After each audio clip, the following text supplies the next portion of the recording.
শীতের ভিতরে এরকম একটা তরকারি হলে আর কিছুই লাগে না। আসসালামু আলাইকুম, সবাই কেমন আছেন? আলহামদুলিল্লাহ আমি অনেক ভালো আছি। তো আজকে আমি বোয়াল মাছ রান্না করব, যেভাবে সেটা আমি শেয়ার করব। তো প্রথমে আমি কড়াইতে তেল নিয়েছি, আর নিয়েছি আমি বোয়াল মাছগুলো আমি একটু হলুদ মরিচ দিয়ে ভেজে নিব, কারণ ভাজা মাছটা খেতে বেশি মজা লাগে। আর এই মাছটাকে আমি 3-4 ঘন্টার মতো আমি লবণ মেখে রেখেছিলাম, কারণ মাছে যদি লবণ না লাগে তাহলে কিন্তু মাছটা খেতে মজা হয় না, একদম স্বাদটা কমে যায়।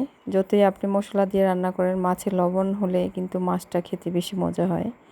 আর এখানে আমি বেগুন নিয়েছি, বেগুনটা দিয়ে ভেজে নেব, সাথে দিব আলু।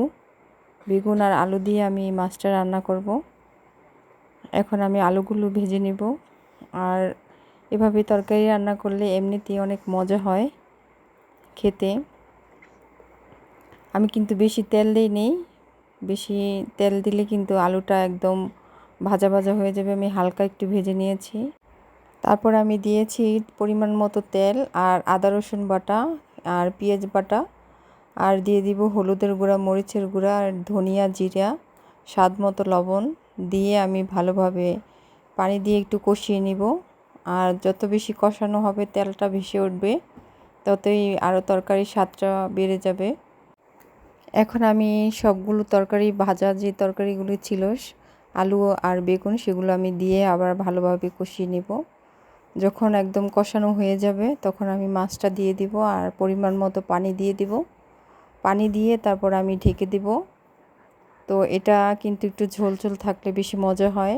আর দিয়ে দিব 2-3টা কাঁচামরিচ, কারণ আমি শুকনো মরিচ দিয়েছি, তাই কাঁচামরিচটা একটু কম দিব তরকারিটা। আর শীতের ভিতরে কিন্তু যে কোনো তরকারি রান্না করলে এরকমভাবে মজা হয় খেতে। তরকারিটা কিন্তু হয়ে গেছে, লাস্টে আমি ধনিয়া পাতা দিয়ে নামিয়ে ফেলেছি। দেখুন আমার তরকারিটা অনেক সুন্দর হয়েছে।